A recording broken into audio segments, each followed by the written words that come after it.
Hello everyone, welcome to today's video. आज के इस वीडियो में हम देखने वाले हैं फियाट करेंसी क्या होता है।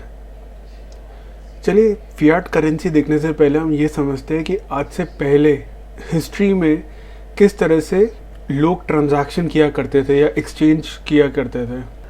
तो सबसे पहले ये चीज़ आपकी एक बार्टर सिस्टम से यूज़ होती थी। मतलब आपका कोई भी चीज़ या कोई भी सामान लेने के लिए आपको दूसरा कोई सामान देना पड़ता था जो कि लेने और देने वाले के लिए कुछ वर्थ या उसका वैल्यू रखता था। फिर उसके कुछ टाइम के बाद ये चीज़ आपकी चेंज हुई। आपका मॉनेटरी जो साइकिल है वो आपका बार्टर सिस्टम से चेंज होके फिर आपका गोल्ड और सिल्वर और प्रेशियस मेटल बैक्ड सिक्योरिटीज़ उसके बेस पे एक्सचेंज होना शुरू हुआ। ये आपका चला तब तक जब तक 1971 तक आपका ब्रिटेन वुड एग्रीमेंट के तहत देयर वर सम चेंजेस। तो वो उस चेंज पे हम आएंगे, बट उससे पहले क्या होता था कि आपका जो भी एक्सचेंज होता था वो आपका फिर गोल्ड कॉइन और सिल्वर कॉइन के बेसिस पे होता था। और जो गवर्नमेंट्स थी, गवर्नमेंट ने कुछ करेंसीज डिज़ाइन करी थी जो कि आपकी बैकड होती थी बाय गोल्ड कॉइन्स और silver coins. So for example, अगर आप ये स्क्रीन में ऊपर डॉलर के नोट देख रहे हैं तो एक लेफ्ट में एक राइट में दो नोट है। तो जो लेफ्ट में नोट है वहाँ अगर आप ध्यान से देखें तो दैट्स मीन बैक्ड अप। तो नीचे उसमें लिखा है $1 मतलब $1 का जो नोट है वो आपका बैक्ड है बाय $1। मतलब आपका जो डॉलर का वो है नोट, वो आपको उसकी वैल्यू जो होती थी वो फिक्स होती थी, जो आपकी सिल्वर या फिर गोल्ड की वैल्यू से मैप की जाती थी।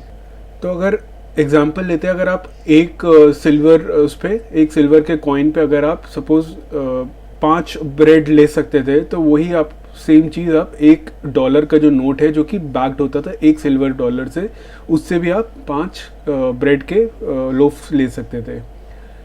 अब ये चीज़ पहले तो बहुत अच्छे से चली, लेकिन जैसे ही इकोनॉमीज़ में रिसेशंस आ रहे थे, वॉर हो रहे थे, तो वहाँ पे इकोनॉमीज़ ने क्या किया, इकोनॉमीज़ जो गोल्ड से वो वहाँ पे इकोनॉमीज़ के गोल्ड की डिमांड बहुत बढ़ने लग गई।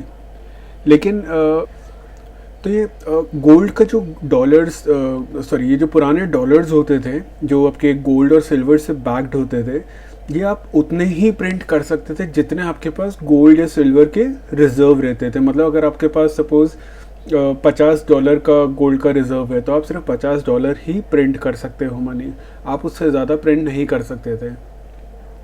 लेकिन कुछ वॉर के टाइम पे या कुछ रिसेशंस के टाइम पे जो इकोनॉमीज़ थी वो उन्होंने अपने इकोनॉमीज़ में और गोल्ड वगैरह लेना ज़्यादा शुरू कर दिया कि हमें ये करेंसी अभी नहीं चाहिए, हमें गोल्ड इसका फिज़िकल गोल्ड चाहिए या फिज़िकल सिल्वर चाहिए। तो जैसे ये सारा आपका वॉर रिडन कंट्रीज़ या फिर रिसेशन के टाइम पे जब कंट्रीज़ ज़्यादा गोल्ड और सिल्वर लेने लग गए तो वहाँ पे यूएस का जो गोल्ड रिजर्व था वो बहुत कम होने लग गया। तो एट दैट टाइम 1971 में यूएस के जो उस टाइम पे प्रेसिडेंट थे रिचर्ड निक्सन ने क्या इंट्रोड्यूस किया कि जितने भी आपके ये है, हम लोग का जितना भी लिंकिंग है गोल्ड का और सिल्वर का विद डॉलर्स, वो हम ख़त्म करेंगे और उसको हम बिना लिंकिंग के on promissory I mean as a promise to our government या एज अ डेट इंस्ट्रूमेंट हम लोग देंगे। मतलब आपका जो भी गोल्ड का बैकिंग था या फिर जो भी सिल्वर का बैकिंग था 1971 में वो ख़त्म कर दिया गया था। तो उस टाइम पे आपका जो कन्वर्टेबिलिटी था डॉलर टू गोल्ड या डॉलर टू सिल्वर वो ख़त्म कर दिया था। और उस टाइम पे जो भी आपकी करेंसी थी, चाहे वो डॉलर करेंसी हो, चाहे वो यूरो करेंसी हो, चाहे वो पाउंड हो, चाहे वो रुपी हो, चाहे वो येन हो, उन सारी करेंसीज को बोला जाता था फियाट करेंसी। आज के टाइम पे भी हम इसे फियाट करेंसी ही बोलते हैं। अब फियाट जो है that is a Latin word जिसका मतलब है कि कोई अथॉरिटी से उसके ऊपर इम्पोज किया गया। मतलब यहाँ पे यूएस गवर्नमेंट ने एक प्रॉमिस इशू किया। अब आजकल का जो आपका डॉलर का नोट है या रुपी का नोट है that is not backed by any gold और सिल्वर, वो बस एक प्रॉमिसरी नोट है जो कि गवर्नमेंट प्रॉमिस करती है कि हम आपको इतना पे करेंगे। सपोज आपके पास $1 है तो $1 वर्थ ऑफ प्रोडक्ट आप उससे ले सकते हैं, क्योंकि जो आपके बायर और सेलर है, मतलब जो आप कस्टमर है और अगर आप शॉप पे जाके यूज़ करते हैं तो दोनों के दोनों इस चीज़ को एग्री करते हैं that this is been backed by government, but government का अगर डिफ़ॉल्ट करती है तो इन नोट का कोई वैल्यू नहीं है। फॉर एग्जांपल अगर आपकी इकोनॉमी में हाइपर इन्फ्लेशन होता है, कुछ भी होता है, तो इन करेंसी नोट्स का वैल्यू इतनी जल्दी डिमिनिश करेगा कि आप इतना सारा डॉलर्स होने के बाद भी you will not be able to purchase anything. इसी तरह के कुछ इंस्टांसेस हमें ऐसी जगहों में जैसे वेनेजुएला और ब्राज़ील ऐसी जगहों में देखने को मिले हैं। अब 1917 से पहले जो आपका डॉलर का वैल्यू था वो आपके गोल्ड के हिसाब से मैप किया गया था। तो ब्रेटन वुड एग्रीमेंट्स था जिसमें आपका 1 आउंस ऑफ गोल्ड, जो कि आपका करीबन 28.3 ग्राम के आसपास में होता है, उसको सेट किया गया था 35 यूनाइटेड स्टेट डॉलर के बराबर।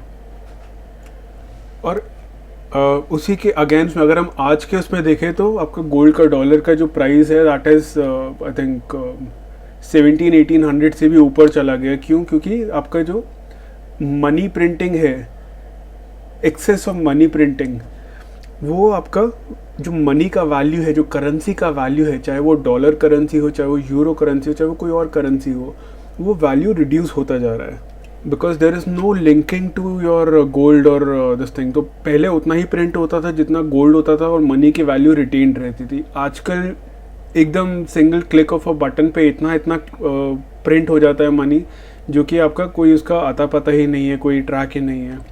और पिछले स्पेशली 2-3 सालों में तो यूएस गवर्नमेंट ने, फेडरल रिजर्व ने इतना ज़्यादा मनी प्रिंटिंग किया है कि मनी का जो वैल्यू है और बहुत ज़्यादा गिर गया अब तो।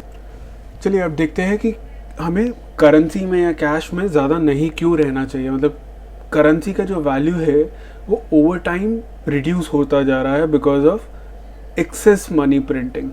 और दूसरा उसमें इन्फ्लेशन जो है, इन्फ्लेशन की वजह से भी आपका जो मनी का वैल्यू है वो रिड्यूस होता जा रहा है। मतलब आज जो आप 100 रुपये से ख़रीद रहे हैं, आज से 1 साल 2 साल 3 साल के बाद वो चीज़ आपको 100 रुपये में नहीं मिलेगी, क्योंकि आपका जो मनी का वैल्यू है वो डिमिनिश होता जा रहा है, वो ख़त्म होता जा रहा है। मनी का अगर आप ट्रेंड चार्ट देखेंगे तो वो एक डाउनवर्ड ट्रेंड है। मतलब आपका जो बाकी सारा एसेट है, जैसे गोल्ड हो गया, इक्विटी हो गया, कोई और एसेट हो गया जो इन्वेस्टमेंट एसेट्स होती है, वो आपको एक अपवर्ड ट्रेजेक्ट्री में मूव होता हुआ दिखता है over the period of long term. But money जो है, करेंसी जो है, 1971 जब से आपका गोल्ड स्टैंडर्ड से हट के फियाट करेंसी बना है, तब से मनी का जो ट्रेंड है that is in lower trend. तो अगर आप उसका लॉन्ग टर्म चार्ट देखेंगे तो ये देखिए आप, तो ये जो है ये आपका एक US dollar to Indian rupee conversion वो है। तो अगर आपका इनिशियली देखें 1973 में एक इंडियन रुपी जो था लगभग 7 रुपये में आपका एक यूएस डॉलर मिलता था। लेकिन यही चीज़ आपका बढ़ के इतना ज़्यादा बढ़ गया कि आज वो 76 रुपीज़ के भी ऊपर हो गया है एक यूएस डॉलर। तो इससे पता लगता है कि आपकी जो इंडियन रुपी की वैल्यू है वो कितनी गिर गई है। और इसी के अगेंस्ट में अगर हम गोल्ड टू यूएस डॉलर देखें तो एक गोल्ड जो यहाँ पे लगभग 365 के आसपास में होता था, एक $365 के से पर गोल्ड, वो आपका आज के डेट में लगभग 1950 के ऊपर चला गया है। तो मतलब आपके डॉलर की वैल्यू भी इतनी गिर गई है। और अगर हम इसे रुपीज़ टर्म में कन्वर्ट करेंगे तो बहुत ही ज़्यादा फॉल है, बहुत ही ज़्यादा सिग्निफिकेंट फॉल है। तो अल्टीमेटली आपका जो कैश है वो आपका पड़ा सिर्फ कम हो रहा है और उसका जो परचेजिंग पावर है वो ओवर द टाइम बस रिड्यूस हो रही है। तो it is always better to keep invested always across various assets. चलिए और देखते हैं हम इसमें। अब सबसे पहली चीज़ जो आपकी हिट होती है क्राइसिस के टाइम पे, वो होता है आपका कैश एट हैंड और सेविंग्स बैंक में जो भी आपका मनी होता है। अब आप ये देख लीजिए कि अभी एकदम रीसेंट न्यूज़ है, US roles out fresh sanctions जो आपका रशिया के $630 billion is a huge amount. $630 billion का जो रिजर्व था रशिया का, वो यूएस ने ब्लॉक कर दिया। अब अगर वो रशिया जैसी इतनी पावरफुल इकोनॉमी का ब्लॉक कर सकते हैं तो हम और आप तो कहीं स्टैंड ही नहीं करते हैं। उसी के अगेंस्ट में जैसे अब रिसेंटली अभी कुछ टाइम पहले अफ़गानिस्तान में तालिबान ने इंट्रूड किया था, तो उनका भी जो रिज़र्व था अफ़गानिस्तान का $9.5 बिलियन का रिज़र्व, वो भी ब्लॉक कर दिया था। तो अगर वो ब्लॉक करने पे आए तो आपका जितना भी पैसा पड़ा है वो आप कुछ यूज़ नहीं कर पाओगे। उसी के अगेंस्ट में आप ये देखिए कि अगला है अर्जेंटीना में। ये हाइपर इन्फ्लेशन के टाइम पे था, जहाँ पे जितने भी आपके बैंक अकाउंट थे वो सारे फ्रीज कर दिए गए थे। तो अगर हाइपर इन्फ्लेशन हुआ तो आपके बैंक में जितने भी पैसे पड़े, no matter you are a millionaire और बिलियनर, वो अगर पड़ा है और फ्रीज हो गया तो आप कुछ कर ही नहीं सकते। सिमिलरली येस बैंक में जो फ्रॉड हुआ था एवरीबडी न्यू। सिमिलरली डीमोनेटाइजेशन हुआ था, there been withdrawal limits which been set, तो इतने से आप ज़्यादा विड्रॉ कर ही नहीं सकते चाहे कुछ भी हो। या फिर अगर आपके हाइपर इन्फ्लेशन जैसी सिचुएशन है या वॉर लाइक सिचुएशन है या स्ट्रेस वाला रिसेशन वाला सिचुएशन है, तो आपके बैंक अकाउंट्स फ्रीज भी हो सकते हैं। तो आपको ऐसी सिचुएशंस के लिए हमेशा रेडी रहना चाहिए, ताकि अगर कुछ ऐसा होता है कि आपके बैंक अकाउंट्स फ्रीज हो जाते हैं तो you have sufficient cash at hand to deal with your day to day activities.